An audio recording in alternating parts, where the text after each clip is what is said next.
Olá a todos, sejam bem-vindos ao canal Pleiadianos e ao programa Mitolugar, o nosso encontro semanal, onde nós discutimos mitologias para tentar explicar o mundo moderno e seus acontecimentos, dilemas, sucessos e fracassos. Estamos no último programa do ano. 2023 está chegando ao final e nosso último programa. E, coincidentemente, nós estamos fechando o bloco sobre mitologias africanas, onde nós fazemos uma avaliação geral sobre o que os mitos disseram ou tentaram explicar ao longo dos programas sobre as suas histórias, como modo de explicar os acontecimentos da nossa vida e como nós aprendemos ou não. A primeira coisa que eu falo para vocês é a conexão com a natureza. Muitos mitos africanos enfatizam a interconexão entre seres humanos e a natureza. Eles lembram a importância de respeitar e estar em harmonia com o ambiente, com o mundo natural. Algo que é muito crucial no mundo moderno, onde as preocupações com o meio ambiente estão cada vez mais prementes, cada vez mais atuais, necessários e preocupantes. Tá aí esse calor. Nós começamos os dias de verão agora há pouco tempo, O verão oficialmente começou no dia 20, e já estamos vivendo o verão bem antes. Na minha região dando 38, 40 graus, isso na sombra. Imagina como que vai ser se nós não dermos um basta, não começarmos a observar o nosso mundo como parte da nossa existência. A existência do planeta é a nossa existência. Até porque ainda não existe um segundo planeta Terra. Não se encontrou nenhum outro planeta no universo ainda que possa ser habitável como o nosso. Portanto, este é o nosso mundo, esta é a nossa casa comum. E quando fala-se casa comum, como lembra o Papa Francisco nas suas encíclicas, que ele tem batido nessa tecla ardentemente, o cuidado com o planeta, o cuidado com o mundo que nós habitamos. Não existe uma segunda Terra. O que vai acontecer se esse planeta virar-se contra nós? De forma que nós somos, infelizmente, os seres nocivos que estão destruindo o planeta. Esse planeta se virar contra nós para poder nos destruir para a sua sobrevivência. A nossa sobrevivência ela será, de uma certa forma, condenada à extinção. Então, logo de cara, o mito explica justamente isso. A seriedade de cuidar do mundo em que nós pisamos, habitamos e que dele dependemos. O segundo é a questão da comunidade e solidariedade, Viver em comunidade, ser solidário, Abraçar-se nessa comunidade. Os mitos africanos destacam a importância da comunidade e solidariedade. Eles ensinam que o bem-estar individual está ligado ao bem-estar coletivo, promovendo valores de apoio mútuo, responsabilidade compartilhada, princípios que podem ser aplicados em sociedades modernas para promover relações mais saudáveis e sustentáveis. Indo mais profundo, não existe uma sociedade harmônica no individualismo. Quando falamos de sociedade, ela está sobreposta ao eu, ao singular, ao indivíduo. Nós falamos de sociedade, falamos de coletivo, coletividade. Não há como nós vivermos num mundo saudável, num mundo de bem-estar, num mundo sustentável, abrigado pela ótica do individualismo. Toda vez que o individualismo ele governa, é destruição garantida. Um exemplo é o Ubuntu. Quem já ouviu falar da filosofia Ubuntu? Eu assisti pela primeira vez no YouTube de um pastor, ele contando. Eis que um antropólogo foi para a África e lá ele viu as crianças e resolveu fazer um jogo com eles. Chegou até uma árvore, colocou um monte de doces ao pé da árvore e disse para as crianças, quem chegar primeiro fica com os doces. E deu partida para as crianças correrem, vai quem chega primeiro. As crianças se alinharam, deram as mãos, correram juntos, chegaram juntos e pegaram os doces juntos. Ele ficou intrigado com essa cena, com esses desdobramentos. E uma das crianças olhou para ele e disse, Ubuntu, tio, como eu posso estar feliz se os demais estarão tristes? O Ubuntu nada mais é do que essa filosofia que a felicidade ela é coletiva. Essa coletividade do mundo. Saber viver bem com as pessoas. Buscar o melhor por excelência e não se depreender-se ou se compreender como indivíduo único e indivisível. Nós somos indivíduos únicos e indivisíveis, mas estamos dentro do nosso universo fechado. Eu não posso transmitir esse universo fechado para o mundo, porque não existe ninguém feito em série. As pessoas não são igual a mim, nem na aparência, nem na forma de falar e pensar. Portanto, não tem como eu serializar as pessoas, serializar a sociedade, trazer a sociedade como um modo operandi que coloque todo mundo numa mesma faixa etária, numa mesma linha. Nós temos que viver em harmonia. E a harmonia começa no pensar no coletivo, pensar no nós. Tanto que família é nós. Começa com pai, mãe e filhos. Não existe filho sem pai, não se gera uma criança sem um homem e uma mulher. Partindo do princípio biológico. Não existe família sem um homem e uma mulher para gerar uma criança. Não existe família se não existir um casal, seja de mulheres, seja de homens, que vai adotar uma criança e gerar uma família. A família, ela sempre vai depender de mais de uma pessoa. Então, o princípio já começa aí. Tá? Respeito a anciãos e a sua sabedoria. A sabedoria do passado, os acontecimentos do passado. Quando nós conversamos com um idoso, uma pessoa mais vivida do que nós, e perguntamos determinadas situações para eles, eles têm uma gama de experiência para falar. O que é essa gama? Os acontecimentos, o que eles viram, o que eles assistiram. Se você pegar uma pessoa que viveu, é claro que quanto mais para trás nós vamos na data, mais difícil vai encontrar. Mas se encontrar pessoas que viveram na década de 30, final de 1929, 1930, essas pessoas viram a Revolução de 1932 no Brasil, viu Getúlio Vargas no governo 2 vezes, viu a Segunda Guerra Mundial, viu a Guerra Fria, viu a queda do Muro de Berlim, viu o fim da União das Repúblicas Soviéticas Socialistas, viu a crise econômica do capitalismo dos Estados Unidos, que está engolindo o próprio país na sua ganância, viu a Guerra do Golfo, viu a Guerra do Afeganistão, viu a guerra que estão assolando o Oriente Médio desde então até os dias de hoje. Então eles têm que contar. E esse contar, essa importância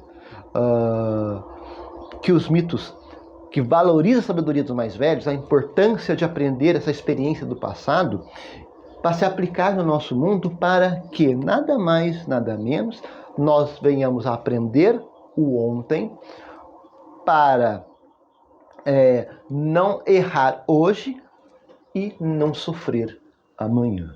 E segundo ponto é o respeito pelo idoso. Ele construiu o mundo que você está usando hoje. Foi o esforço dele e dela que deixou o mundo como está hoje. Certo ou errado, mas você herdou. Alguém fez para que o mundo chegasse até você, a sociedade chegasse até você. O esforço dessas pessoas, né? Equilíbrio e harmonia. Muitos desses mitos enfatizam a importância do equilíbrio e da harmonia em diferentes aspectos da vida. Isso pode ser interpretado como uma mensagem para buscar equilíbrio em nossas vidas modernas, evitando extremos e promovendo um estado de bem-estar geral. Esse evitar extremos já começa pela própria questão do ser. Eu costumo dizer que ninguém é obrigado a conviver com gente desequilibrada e perturbada. E os mitos deixaram muito claro isso. Pessoas desequilibradas e perturbadas, fujam delas, porque elas são o que há do fiasco de vivida. Como diz o Leandro Carnal, não toque tambor para louco dançar. Então o que acontece? E nosso mundo moderno está cheio assim, de gente estúpida.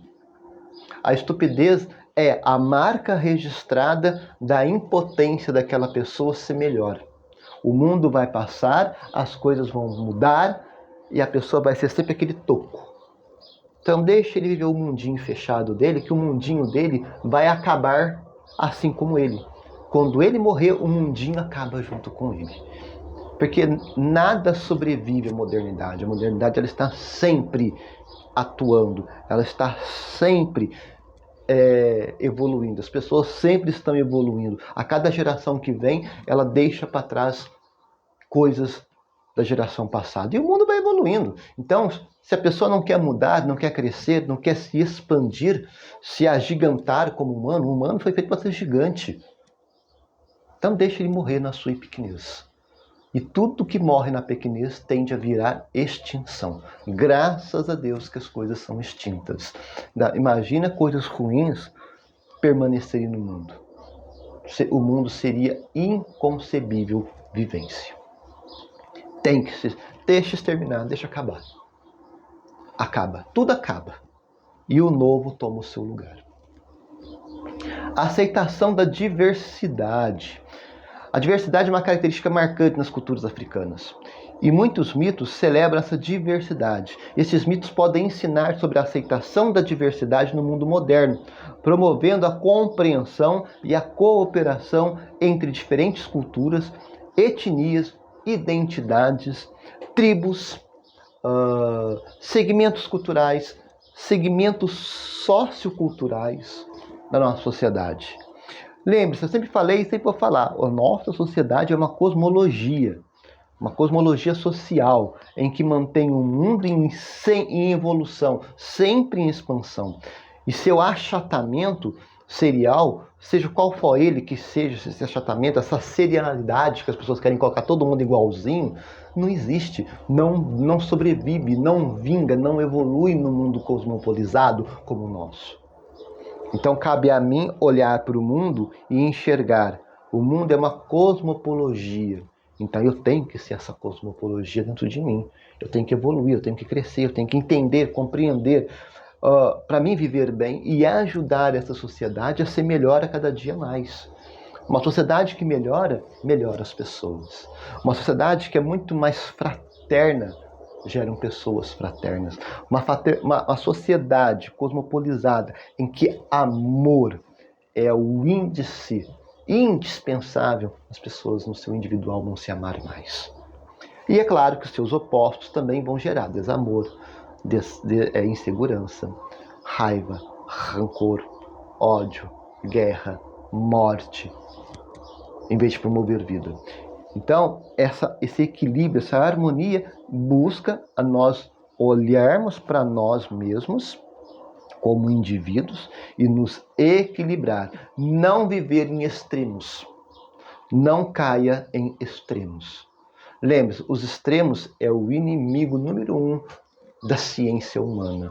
Quando eu falo ciência humana, não é ciência científica. A ciência é o meu ser. Eu, que olho para mim, me enxergo como humano, rio, choro, sinto dor, fico triste, tenho amor, tenho saudade, tenho fome, tenho sono.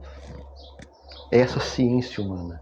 E isso que me governa tantas outras pessoas. Então por que eu vou viver num mundo de extremos?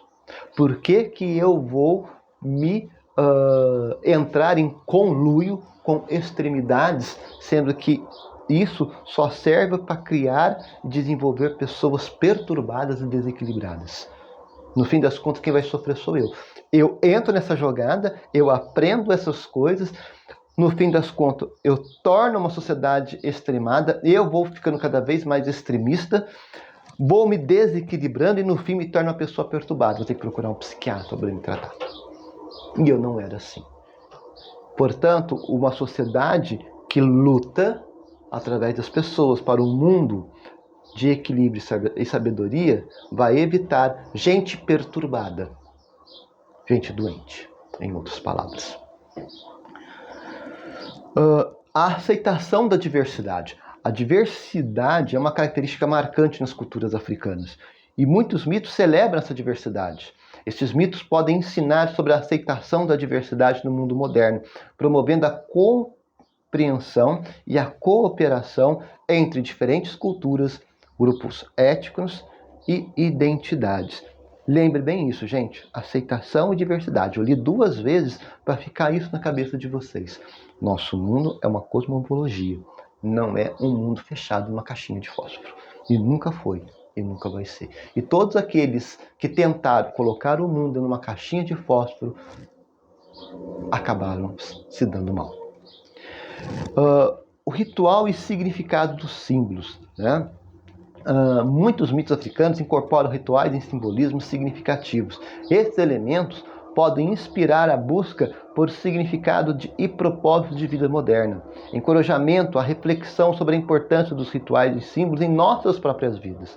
Em outras palavras, quando nós falamos de significados dos ritos, é o espiritualizar-se para melhor viver em harmonia consigo próprio, com os outros e com o mundo.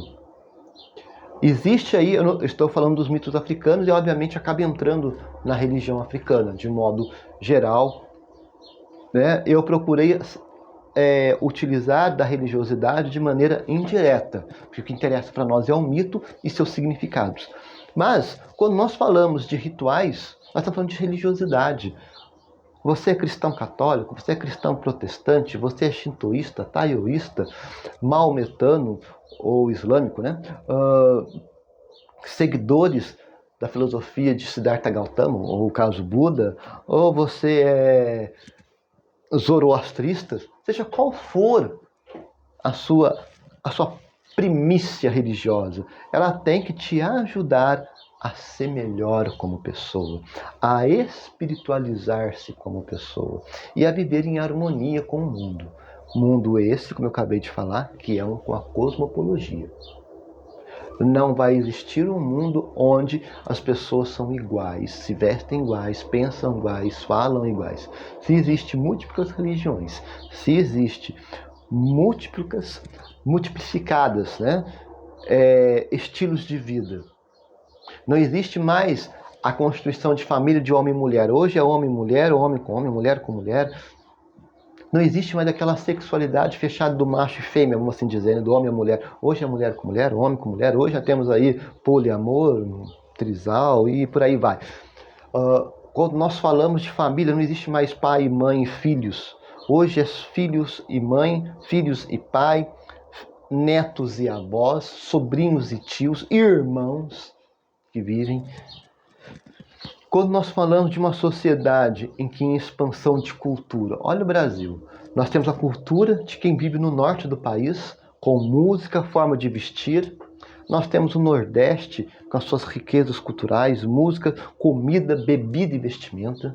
Nós temos aqui nossa região Sudeste, onde eu vivo, com suas músicas, suas culturas, suas vestimentas, seu linguajar, né? seus sotaques, né? Nós temos a região Sul, com suas características, comida, bebida. Temos o centro do Brasil, que está ali, né, a região central, nós chamamos de Centro-Oeste, onde está o Distrito Federal e os estados no entorno, aquela regionalização que também tem suas próprias características. E depois temos ainda as subculturas que estão aí vivendo sobre essas culturas. O que é sobrecultura? Você conhece um gótico? Você conhece um punk?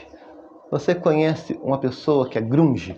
Você conhece uma pessoa que é de rock, que é alternativo? Mas é que 70 falou muito do movimento hippie. Está aí rodando por aí. São nada mais do que subculturas dentro de várias culturas. E estão coexistindo conosco todos os dias. E isso coexiste por quê? Ela existe porque ela presta um serviço para a expansão e evolução da nossa sociedade. Como eu falei, não existe coisas prontas e acabadas. Elas estão em construção. E aí esse espiritualizar-se, ele te ajuda nós a nos compreendermos e vivermos com outras pessoas, porque o outro também é complicado, né? Ainda mais se o outro for meio extremista. Então, se for extremista, você bota de lado, como eu falei. Pessoas que têm a mente aberta, que estão abertas para o mundo, são pessoas muito mais fáceis de se lidar. São pessoas agradáveis de se estar junto. Mas é aquilo, ajudar no que for possível, contribuir no que for possível para a melhoria do seu mundo particular, do mundo dela particular, onde o meu mundo particular e o mundo particular da outra pessoa se junta e ali floresce coisas boas, eu multiplico, eu melhoro o mundo social como um todo. Então, é o que nós chamamos de efeito dominó. Resiliência e superando desafios, né? Muitos mitos Conto histórias de personagens que enfrentam desafios significativos e os superam com resiliência e determinação. Essas histórias podem inspirar a enfrentar desafios pessoais e coletivos no nosso mundo moderno, incentivando a resiliência e a perseverança. Eu costumo dizer que as dificuldades, elas existem para duas coisas. Uma, para nos treinar, e outra, para avaliar o nosso caráter. Existe uma frase que é muito interessante que eu vejo: é muito fácil você ter amizade, ser amigos na fartura, na saúde, na alegria, na riqueza. Como será essa mesma amizade na falta da riqueza, na falta da alegria, na falta da saúde, na falta da harmonia? Como que é essa amizade, esses convívios sociais vão se sustentar?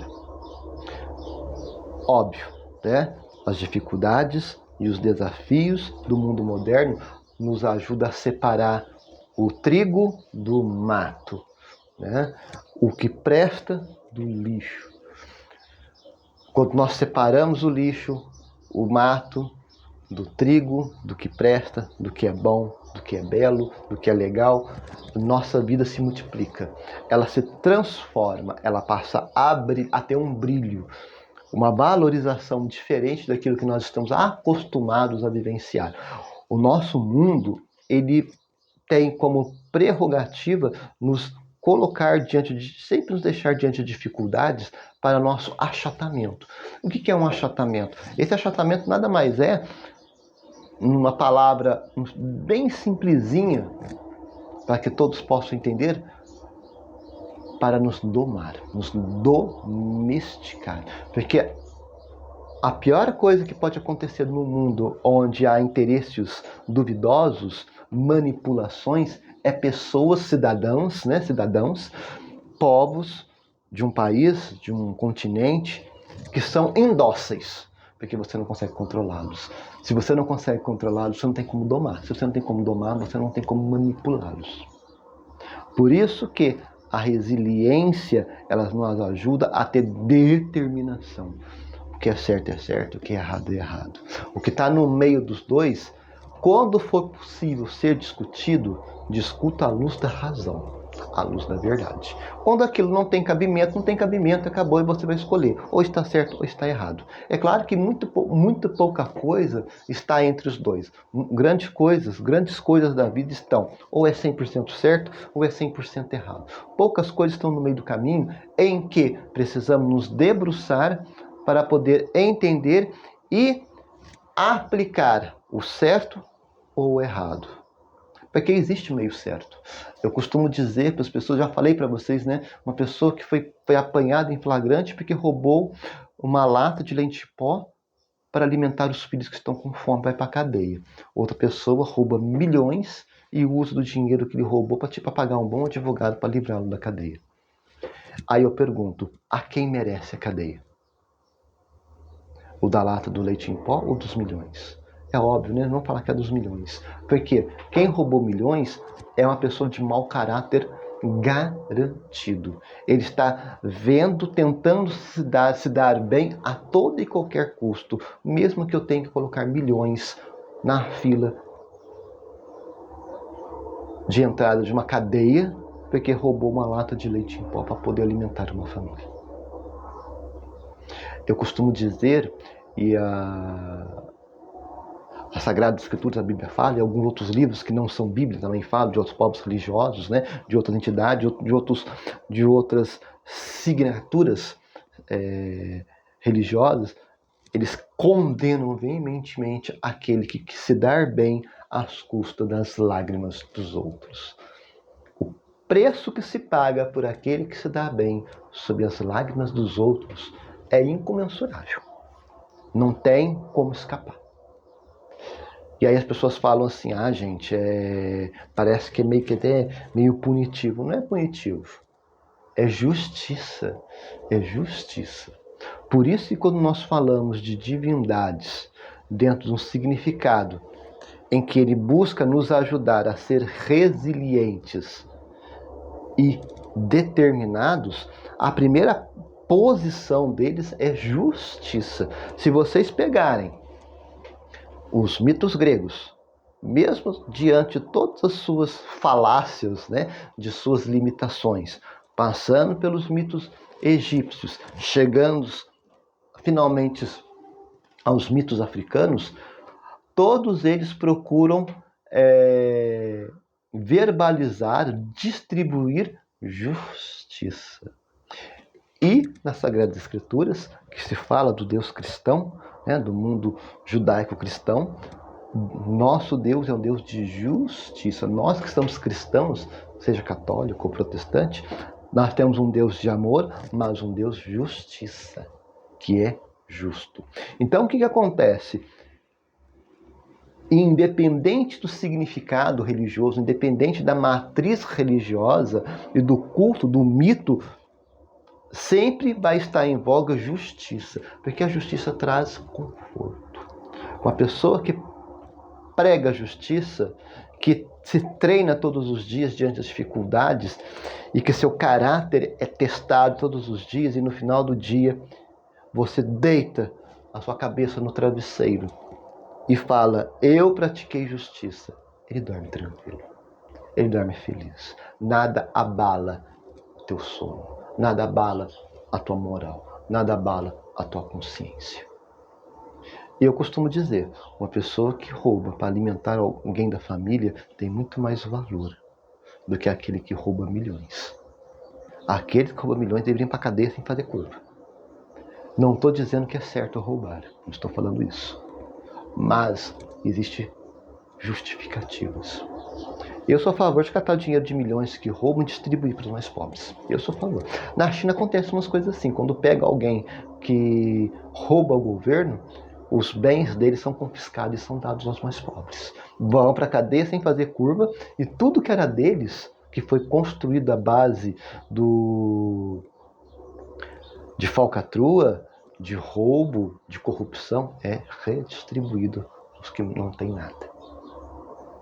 É a melhor forma de fazer justiça. Mesmo porque, dentro de uma sociedade onde nós somos donos do país, é nosso. É nosso. Então, nada mais justo que se devolva para nós o que é nosso. Nós fomos roubados. Não que devolva para nós aquilo que foi roubado de nós. Entender, então, os mitos, gente, passando desde a conexão com a natureza, viver em comunidade e ser solidário, respeito ao conhecimento e àqueles que trazem no teu rosto as marcas do tempo e do conhecimento. Viver em harmonia e equilíbrio, entender a diversidade das coisas, os ritos, seus significados e principalmente, né, ser resiliente e superar, né, ser determinado a superar as dificuldades, molda o meu caráter, o seu caráter. E uma vez moldado, molda o mundo fora da porta da nossa casa. Molda pai, mãe, filhos, primos, sobrinhos, avós, tios, amigos, patrão, empregado, pessoas, moldam pessoas. Portanto, quando nós olhamos para o nosso mundo, nós temos que olhar com o nosso mundo com os olhos de uma pessoa que está em franca evolução, que passa por todos esses signatários que eu falei, por todos esses símbolos, por todas essas condições, e ao chegar no final do processo, você olhar para trás, você vai sentir-se feliz que quando você começou, você era de um jeito. Você chegou aqui, você já é outra pessoa. Você mudou o teu mundo, o seu mundo pessoal. E junto com o seu mundo pessoal, você mudou o mundo de outras pessoas. O mundo foi para melhor, o mundo cresceu, o mundo evoluiu. O mundo deixou de ser menos amargo, menos cinza e mais colorido. E precisamos que o nosso mundo, através do nosso trabalho, do nosso pensamento, deixe de ser cinza, deixe de ser amargo, para ser um pouco mais doce e ter mais cor. Cor da alegria, cor da jovialidade, cor da felicidade, cor da concórdia, cor da harmonia, cor da fraternidade, cor do amor, universal. Cores. Os mitos nos ensinam a viver o mundo com cores. Desde o mito do Oxumaré, do arco-íris, né, que ficou para nós, das lágrimas de Oxum que se transformaram em rio para dar de beber para o teu povo, da determinação de Oxalá de querer dar vida ao ser humano, de criar o ser humano. Tudo isso ajuda a entendermos que a nossa vida é uma vida plena de significados, e esses significados vão trazer ressignificados na vida das outras pessoas, sejam os mais próximos até os mais distantes. Isso é a sociedade humana, isso é mito africano, isso é Ubuntu. Meus queridos, minhas queridas, eu desejo a vocês um ótimo final de semana, desejo a vocês boas festas de fim de ano e um feliz 2024 para todos. Foi uma alegria imensa ter participado todo este ano junto com vocês aqui no programa Mitologar. A minha alegria, a minha satisfação e meu agradecimento por vocês estarem comigo semanalmente aqui no canal Pleiadianos, conversando, debatendo, aprendendo os mitos. E até o ano que vem estaremos aqui, firmes e fortes, no canal Pleiadianos, no programa Mitologar. Boas